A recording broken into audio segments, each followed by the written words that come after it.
What's up? I know, quite a bit different. So it's going to be quite a bit different. This week, we are going to do an old video. So we're going back to the past, and we're actually going to see the motor that came out of the GS that is now in the SC. Speaking of the SC, the update on that is the SC300 right now is still not regged. And the reason for that being is that Connecticut wants a paper trail. So right now I'm chasing a paper trail back to the guy I bought it from to the guy he bought it from. I have to wait till at least January 2nd because he is on leave, he's in the service, so he is not currently in the state that I am in right now. So I'm waiting for him to come back, and then that is still to be determined once he gets here. He's gonna have to get to him to fill out the other paperwork to get a reg. So that's where we're at with the SC. Unfortunately, we still won't see it drive for this whole month.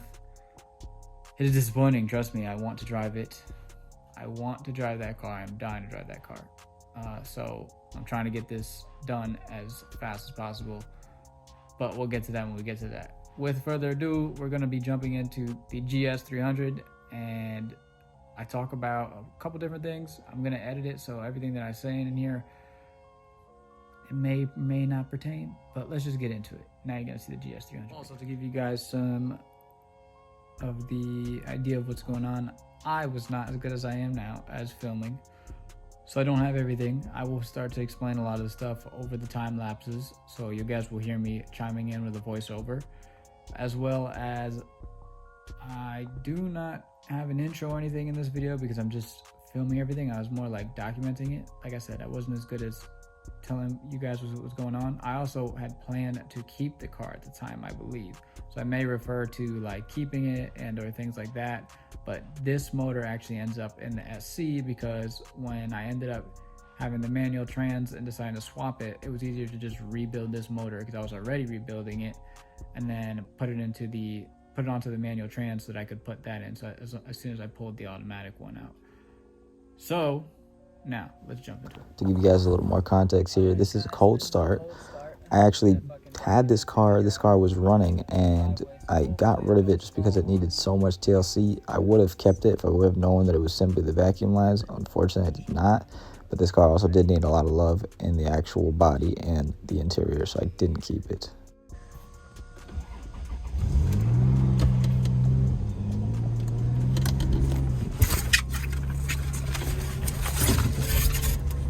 So as you can see here, I'm actually backing up. I was repositioning the car at where I had gotten it and putting it before it got to my garage. I was just getting into my garage, so I had to put it here for the time being, and I'm just backing it into place, and I was just getting it ready to pull the motor, but I wasn't sure if it was going to be here or at my garage, so I was sorting that out. But I figured I wanted to show you guys a cold start of this motor, because this motor is the motor that's in my SC now, and this was in the white one, and this was the one that got the manual swap and has been with the manual swap ever since. Alright, go ahead.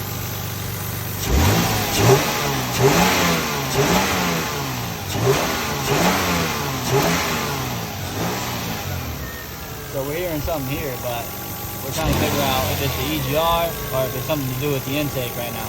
Here's the diaphragm. And it looks like the fucking, what's this? This is idle air control valve. What's this one? Traction control module. Oh, because it's doing There's a second throttle plate. Because look at the diaphragm in here. It's working. Oh yeah. We gotta check this diaphragm.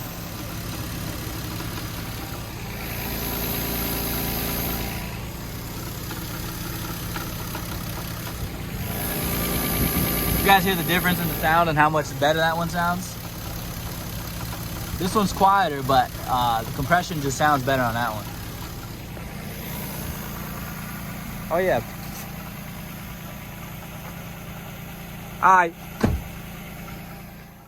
So you guys got to see a little bit of the GS and the SC together. You got to hear how much healthier the GS was than the SC.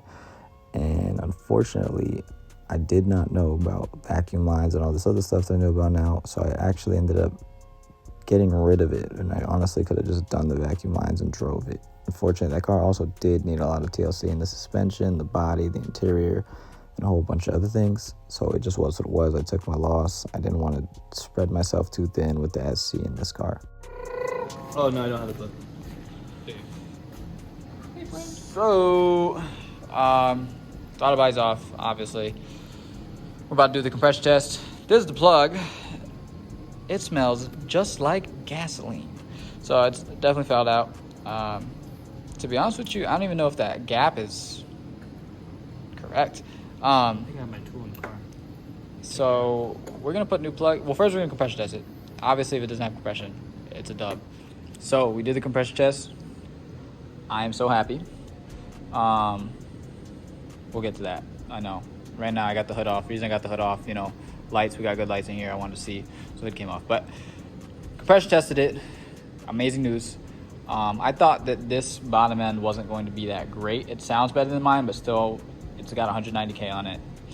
It's not, you know, it's stalling out. So we did find oil in one of these spark plugs. So I do really think it's the valve seals is the issue. But back to compression. Every cylinder hit around 180, 185, except for one, which hit 170, 175. But we also had bad cold cranking amps, so that might be the culprit. We were using the jumper pack for battery, and it is what it is. Good news is, though, is that they were all really good. It's actually better than my other 2J, which I was saying this one sounds better. So I'm pretty sure that this one is better in terms of the bottom end. Head, not so much. Head needs a refresh. Cam seals are leaking, which is normal on these. It is what it is. It's actually not that bad for these. Other than that, we're going to start tearing it down, getting everything ready to get pulled, because the big thing for this is it needs a refresh, needs new belts. It probably, to be honest with you, this one isn't bad, but we're going to replace it. We got all the stuff. There's no reason not to. So this is interesting. We can now see everything that's going on. This motor was definitely pulled before. The reason I say that is there's clips loose. This wasn't even bolted back in. They must have pulled the motor, did something wrong, which, you know, we'll see on the way out. Or maybe they just didn't put everything back together in the proper manner.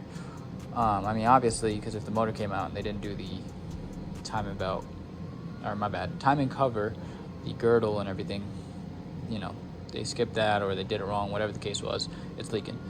So cam seals was probably done recently, which is good to know. That's probably why they're not seeping that much. We're just looking for evidence of other stuff at this point, but you know, we'll see as it continues. So we tried to get this motor out without taking off. We didn't want to take the trans out, so did more research, have to take trans out. We don't have a choice.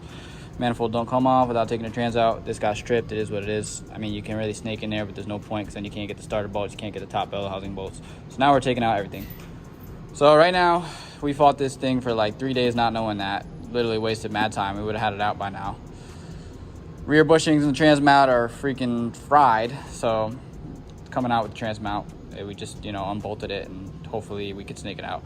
But at this point, we're gonna hook up the engine hoist and start yanking away. Everything's out. Wire harness is off, other than this, but oh no, it is off. And then engine mounts are loose, everything. So here we go.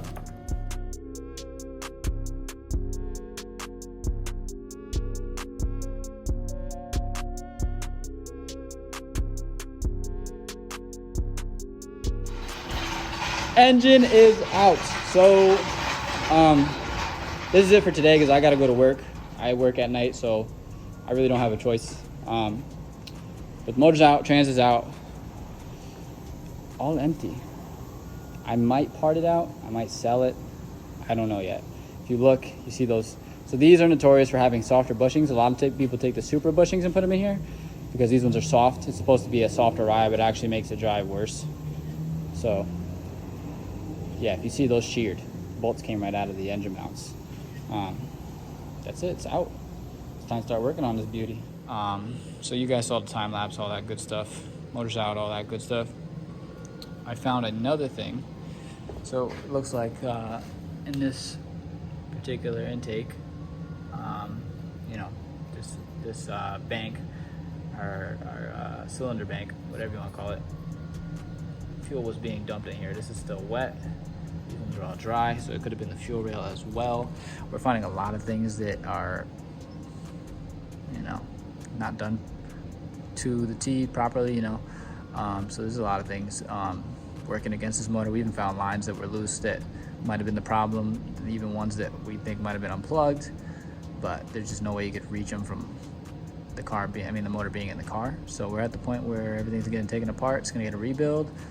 I'm probably going to take that bottom pan off, possibly order a mid-sump one and put this one in the SC with the manual. We will see what happens. We're getting there little by little, because I might decide to put a cam sensor here while I'm here, because I do have a VVTi front cover that I could put on here. We'll get there when we get there. So that's it for this week, guys. So this is the time lapse I just referred to, and you guys also got to hear the diagnosis that was what I thought it was at the time. It just wasn't that. It was definitely the vacuum lines. I had driven the car all the way back, so I don't think it was a feeling, but it is what it is. The car is gone. As much as I wish I would have kept it, I didn't. And to talk about that GS, I actually wanted to keep that GS, and now that I know what I know now, I really wish I would have. The car drove very similar to a Beamer. It wasn't like the GS, the one with the double headlights, and it wasn't like the IS. It was a more complex suspension, and as well as the motor sat a little bit further back than those cars, but it didn't drive like the SC where it felt like mid-engine. It felt like I said, like a Beamer where the rear end wanted to kick out and the motor kind of wanted to guide. But it is what it is. Hopefully I get another one. Without further ado, guys, I'm going to close this video out. I hope you guys enjoyed. A little blast from the past, and we will be back hopefully regularly next week.